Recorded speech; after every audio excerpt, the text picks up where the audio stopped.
All right, welcome back. Now tune into the other side of sports with Yeah, BLKTV. I'm your host, Laws. Got Aaron working the controls in the back. Got my green cup, green hat in the yeah. building, rocking with the Eagles. And now, before we get this show started, Aaron, I have to apologize to all the Eagles fans out there. I doubted you. I gave you 5% chance. Yes, Eric, I'm talking to you. I doubted y'all. I thought Yes, man. This is ridiculous, to man. crack the code Ridiculous. and Bill Belichick's offense and defense, it just wasn't a possibility. But you guys proved me wrong. And as a man, I'm okay. That's why I got a happy marriage because I know how to admit when I'm wrong. So they got the W, dog. I was shocked. What a heck of a game. What was your thoughts on the game? No, I mean I thought it was a real good game. It seemed like it was almost no defense played on either side. They said already that that's the most yards ever in an NFL game in history, like 1,100 and Yeah, something yards. So yeah. They was it. It was amazing, dog. I mean, like just to watch the chess match of this game, the back and forth, the team scoring. Eagles come back and score again, and you called it. You were like, it's going to depend on what Nick Foles shows up, and the Joe Flacco ish, all the Joe Montana ish. he Uh, balled out, though. he balled out, dog, from start to finish. And I was just like, in my head as the game was progressing towards the end of the game, I was just thinking, I was like, it's like, yeah, this young about to, like, he gonna make a mistake. Like, he can't keep playing at this high level. Like, it's the Blake Bortles version of Nick Foles is bound to show up eventually. And It never happened. it never happened, dog. It never happened.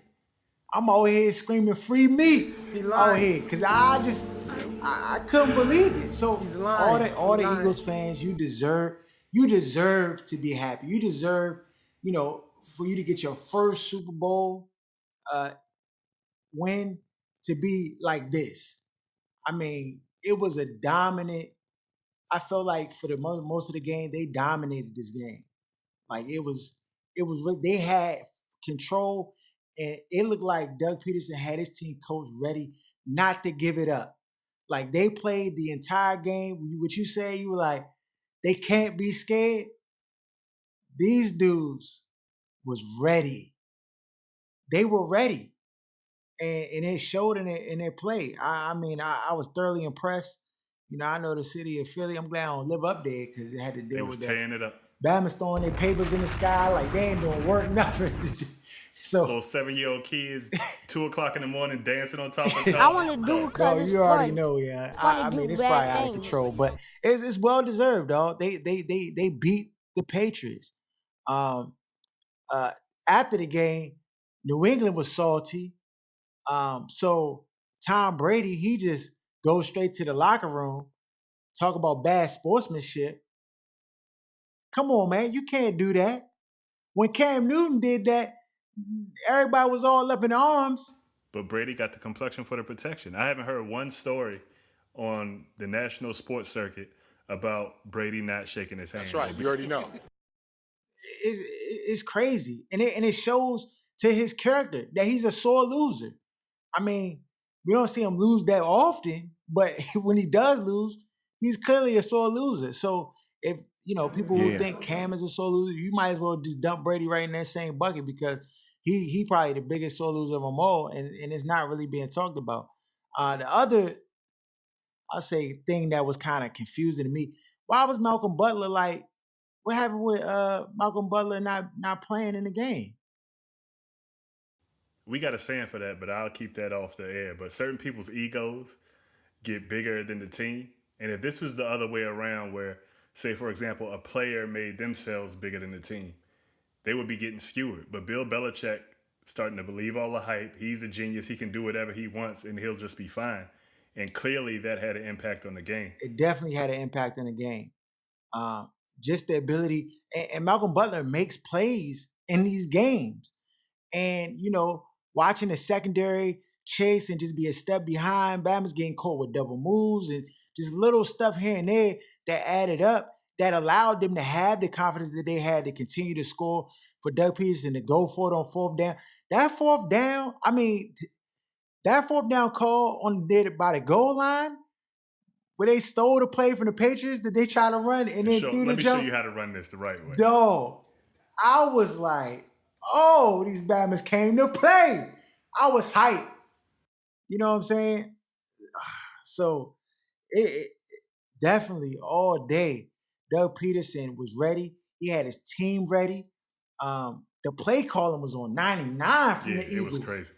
The sets that they were running, the misdirection, the run past balance. Oh my goodness. These Bama's was ready, dog. I don't know what Doug Peterson did, if he showed them Rocky IV or what he did with these dudes to get them ready. They were ready, dog. But it starts with the coach. And the players can tell if the coach is scared or not. That starts at the top. A player can go in a meeting and say whatever the hell he wants to say. The players can tell by the game plan exactly how the coach really feels. Mm-hmm. And you can see every other game New England played, you saw the head coach or the O coordinator or the D coordinator make decisions that let everybody know they were more worried about what the Patriots were doing than what their own team was capable of doing. Mm. Doug Peterson said they're going to have to figure this out and stop us. It didn't ever seem like, except maybe that last drive, that he was in a mode where he wasn't looking to try to go get 7. Mm-hmm. He didn't ever feel like any lead was enough or try to run the last 4 minutes out or 3 minutes out. He was trying to score until the Patriots had no timeouts on the last drive. Yeah, he definitely was about that life, dog. And it was a couple of plays, that one back of the end zone touch, that was a little, but to me it looked like 6 when he first caught it. Like he caught it in his arm, then he kind of bobbled it, and then but to me he had possession of it. You playing backyard football, that's 6. It looked like he shifted the ball to the other hand, and not that he bobbled it. And for me, what was disturbing was the announcers seemed like they had some type of investment in the Patriots getting those calls. That's right. You already know. Chris Collinsworth, too. Like, I'm used to Troy Aikman doing that stuff, but this dude, it was a little over the top. Yeah. Then you had the Zach Ertz when he dove in the end zone, but clearly he caught the ball. He caught the pass. He didn't fall to the ground or go to the ground during the catch. That's the distinct difference. Yeah. You got a bunch of people who say, "Oh, the same thing happened with Jesse James." It's not the same thing. Yeah. If you're going to the ground when you catch the ball, you have to maintain control. If you catch the ball and then take 2 steps and make a football move, which a 3rd step in a dive is exactly what he did, you're considered a runner. Once it crosses the plane, that's a touchdown. Yeah, it was 6. Like I said, congratulations to the Eagles. Dog, what you think about the halftime jump? Justin Timberlake. 1 second of the that jump was all right. It was Justin Timberlake. He did all right, yeah. It was a good show. Did a little tribute to Prince and everything like that. It was dope, yeah. Of course he did all his classic jumps that everybody rock with. So that was that. Dog, what do you do with Carson Wentz, young, next season, yeah?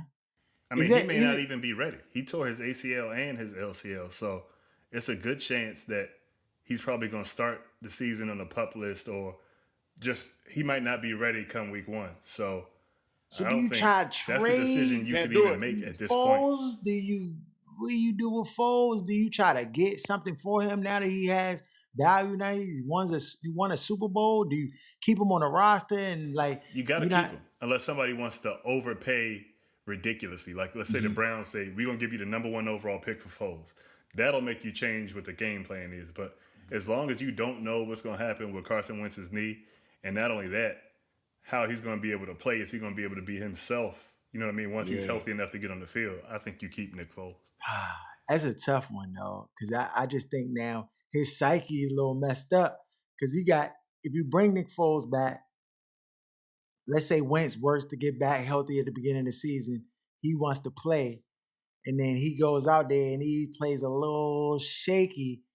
But you got Nick Foles until they saw what happened. They're in the same division as the Redskins. They saw what happened when there was pressure for the quarterback to come back week 1 and to perform, to be himself, the person that he left off as being before he got injured. And I don't think they're going to make that same mistake. Not only does he have to be healthy enough to get out there, he has to be playing like himself.